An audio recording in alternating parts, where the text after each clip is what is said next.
Hola amigos, hoy bendigo a Dios por tu vida y quiero darte las gracias por el apoyo incondicional que le estás dando a este programa Palabra Viva. Quiero invitarte para que nos sigas apoyando, para que te suscribas y así puedas obtener la exclusividad de los temas que semana tras semana voy a desarrollar para tu crecimiento espiritual. Gracias una vez más por este gran apoyo. Pido a Dios para que te sostenga, para que te bendiga y sobre todo para que te puedas unir a este esfuerzo que estamos haciendo de hacer posible que el mundo entero sea tocado por el poder de Jesucristo y de su palabra. Que Dios te bendiga y gracias por tu apoyo.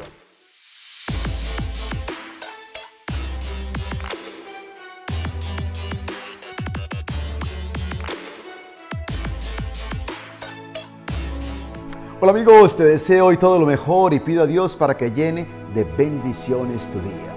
¿Alguna vez te ha pasado en la vida que estás tratando de tener una conversación con una persona o un grupo de personas y estás buscando hacer énfasis en un punto que para ti es primordial, esencial, importante, solo para descubrir que tus oyentes o la persona que te está escuchando, lo que tú dices no tiene ningún sentido? Y es como si simplemente les entrara por un oído y les saliera por el otro. En otras palabras, les pasa por encima. ¿Por qué? Porque ellos están en otra dimensión, en otra sintonía. A ellos no les interesa lo que tú estás diciendo. Punto.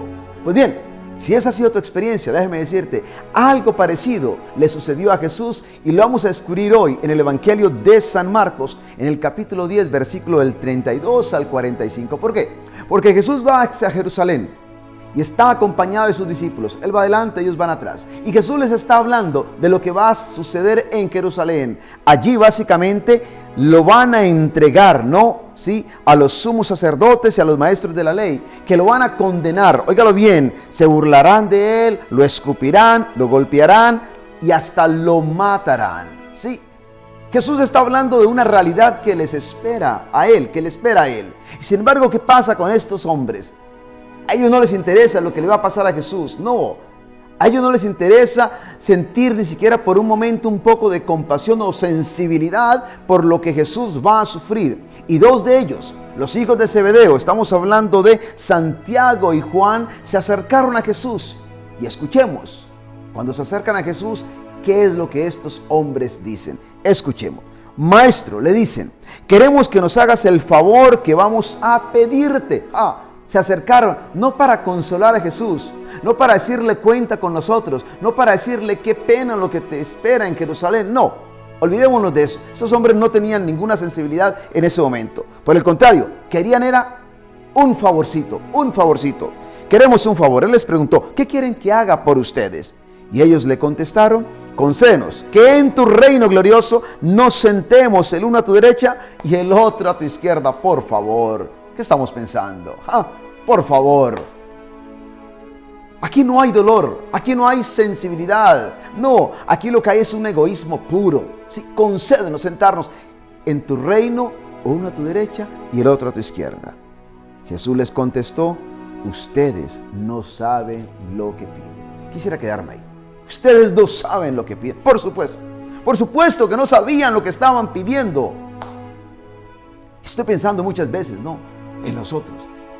¿Cuántas veces pedimos, pero no sabemos pedir? Detrás de esta petición, ¿qué es lo que hay? Un egoísmo puro. Un egoísmo puro. ¿Por qué? Porque esa es nuestra naturaleza. Por excelencia, esa es nuestra naturaleza. No podemos olvidar esto. Tú y yo fuimos creados a imagen de Dios. Y por haber sido creados a imagen de Dios, ciertamente cuando Dios nos creó, nos dio la capacidad de poder reflejar en forma limitada, pero aún así reflejar sus atributos. Por eso tú y yo podemos amar, ser compasivos, ser bondadosos, ser fieles. ¿Por qué? Porque esos atributos le pertenecen a Dios y nosotros los podemos reflejar porque fuimos creados a imagen y semejanza de Él. Pero cuando entró el pecado en nuestra naturaleza humana, con el pecado de nuestros primeros padres, Adán y Eva, ciertamente esa naturaleza humana que fue creada en perfección quedó abrazada, si ustedes quieren, por el pecado. Y por eso muchas veces se impone nuestra naturaleza humana que sufre de envidia, de celos, de avaricia, de egoísmo, de mentiras y de tantas otras cosas. Y esto es lo que se impone en este momento. En esta petición que hacen estos dos hombres, lo que se impone es esa naturaleza humana egoísta que no sabían lo que estaban pidiendo. Mucho cuidado, porque a veces cuando creo yo que oramos, detrás de nuestra oración, lo que hay es un egoísmo puro. Solo estamos pensando en nosotros, en nuestra propia gloria, en nuestra propia bendición. Y detrás de esa oración nuestra no hay sensibilidad para con otros. Detrás de esa oración no estamos pensando quizás en el que sufre o en el que está pasando por un momento de tragedia. No, estamos pensando en nosotros.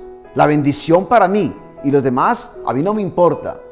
Qué importante sería, ¿no?, que nosotros aprendiéramos realmente a orar. Y claro, esto es bíblico, ¿no? Esto es bíblico. El hecho de que a veces no sabemos cómo orar, esto es bíblico. Lo podemos encontrar incluso. Le voy a poner 2 textos. En Primera Reyes, en el capítulo 19, versículo 4 y siguiente. En cierta ocasión, Elías estaba sufriendo bajo las amenazas de Jezabel, ¿sí? Y estaba abrumado, podemos decirlo así, exhausto, tenía miedo, ¿sí?, por lo que Jezabel le iba a hacer. Y escuchemos cuál fue la oración de este hombre en el versículo 4. Luego él se fue hacia el desierto. No, estamos hablando de Elías, que huye a Oreb, ¿sí? Se fue al desierto, óigalo bien. Y caminó durante un día hasta que finalmente se sentó bajo una retama. Era tal su deseo de morirse que dijo: basta ya, Señor, quítame la vida, pues yo no soy mejor que mis padres. ¿Cuántas veces en un momento de angustia, de zozobra, te sientes abrumada por el peso de la vida o por una amenaza? ¿Y cuál es tu oración? Señor, quítame la vida, como si esa fuera la mejor salida. ¿Y cuántos hay que entran allí en ese camino pensando que esa es la mejor salida? ¿Por qué? Porque no sabemos pedir. Pero escuchemos cuál fue la respuesta que Dios le dio. Y se acostó allí, bajo la retama, y se quedó dormido. Pero un ángel llegó y tocándole le dijo: levántate y come. Claro, él se quería morir, pero Dios quería que él se levantara para poder vivir, porque no sabía pedir. Elías en este momento, por supuesto, no sabía pedir. Vayamos a Pablo, ¿no? Y podemos encontrar este texto en 2 Corintios, en el capítulo 12, versículos 7 y siguiente. Recordemos que Pablo había tenido un sufrimiento, ¿no?, como una especie de espina clavada en el cuerpo. ¿Y qué hace este hombre? Escuchemos. Simplemente, él dice que como un instrumento de Satanás vino a maltratarlo, esta espina clavada en su carne. Dice 3 veces en el versículo 8, le he pedido al Señor que me quite este sufrimiento. Pero el Señor me ha dicho: mi gracia es todo lo que necesitas, pues mi poder se muestra plenamente en la debilidad. Qué hermoso. Así que prefiero gloriarme de ser débil para que repose sobre mí el poder de Cristo. Finalmente lo entendió. Finalmente lo entendió Pablo, pero al principio no lo entendía y simplemente quería que Dios le quitara ese aguijón. ¿Cuántas veces eso nos pasa a nosotros? En medio del sufrimiento, en medio del dolor, en medio de la prueba: Señor, quítame esto. Y de pronto Dios dice: no, es que es necesario que tengas ese aguijón. Es necesario que pases en este instante por ese dolor, por ese sufrimiento, por esa prueba. ¿Por qué? Por lo que te voy a mostrar, por lo que te quiero revelar y para lo cual te estoy preparando. Requiere que pases por ahí. Es importante que en la vida aprendamos siempre a pedir. Por eso, hoy quisiera hacer un énfasis en un texto muy especial. Y es precisamente Romanos 8:26. Escuchemos lo que dice la palabra de Dios. De igual manera, el Espíritu Santo, el Espíritu nos ayuda en nuestra debilidad, porque no sabemos pedir como conviene.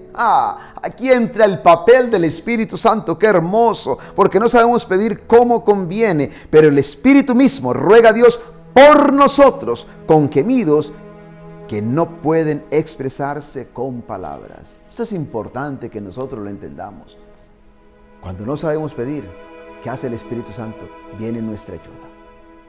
Él es nuestro consuelo, Él es nuestra ayuda, Él es nuestro defensor. Y Él que mora en nosotros, el que conoce nuestras necesidades, Él ora con nosotros y por nosotros.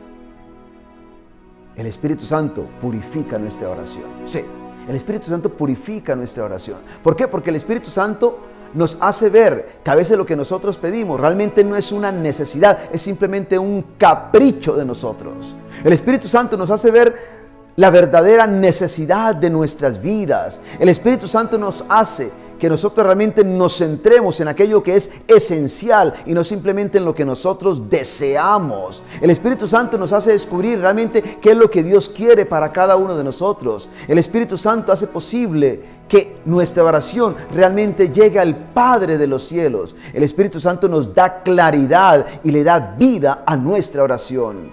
El Espíritu Santo nos hace entender que el propósito de la oración es que haya una armonía entre lo que yo realmente le pido a Dios y la voluntad de Dios. ¿Por qué? Porque últimamente lo que prima es la voluntad de Dios y no simplemente lo que yo deseo o lo que yo quiero que Dios haga en mi vida. Eso es lo que hace el Espíritu Santo en la vida de cada uno de nosotros. Y qué importante es entender ese gran rol del Espíritu Santo, ¿sí? Pedir como conviene, es decir, conforme a la voluntad de Dios. Recuerda que nuestra oración no puede forzar la voluntad de Dios, por el contrario, el propósito de la oración es disponerte a ti y a mí a aceptar la voluntad de Dios, lo que Dios quiera realizar en la vida de cada uno de nosotros. Dios es un Dios soberano, óyelo bien, nuestro Dios es un Dios soberano y Él sabe cuál es el propósito que Él tiene para la vida de cada uno de nosotros. Y lo mejor que nos puede pasar a nosotros es ajustarnos a esa voluntad y a ese propósito que Dios tiene para cada una de nuestras vidas. Y para esto es importante, ¿no?, entender que el Espíritu Santo viene siempre en nuestra ayuda. La voluntad de Dios no es fácil entenderla y es más difícil aceptarla y someternos a ella. Y últimamente eso es lo que hace el Espíritu Santo en cada uno de nosotros. Somos débiles y somos débiles porque somos egoístas, porque somos envidiosos, porque sufrimos de avaricia, de pereza y de tantas otras cosas. Pero el Espíritu Santo realmente llega a nuestra vida y Él le da pureza a nuestra oración. Él realmente hace posible que tu oración y la mía trascienda y que realmente llegue al Padre de los cielos para que venga esa bendición que tanto estamos anhelando para nosotros. Hoy quiero pedir a Dios para que aleje de nosotros cualquier oración que simplemente se centre en mí, ¿sí? Cualquier oración que simplemente esté centrada en un egoísmo puro y que ojalá mi oración pueda incluir a otros. Que ojalá mi oración sea una oración sensible ante el dolor de otras personas. Que ojalá mi oración realmente llegue al cielo, porque está movida, porque está inspirada, porque está motivada por el Espíritu Santo, que me hace realmente ver lo que es esencial, lo que es importante, lo que es primordial, especialmente todo aquello que tiene que ver con la salvación. Pidamos hoy gracia espiritual y que esa sea tu oración el día de hoy. Dios sabe realmente lo que ya tú necesitas. Por lo tanto, más bien, pidámosle hoy a Dios en oración que nos enseñe a caminar en su voluntad, a hacer lo que Él desea para con cada una de nuestras vidas. Y que Dios te bendiga, ahora y siempre, en el nombre del Padre, y del Hijo, y del Espíritu Santo. Amén.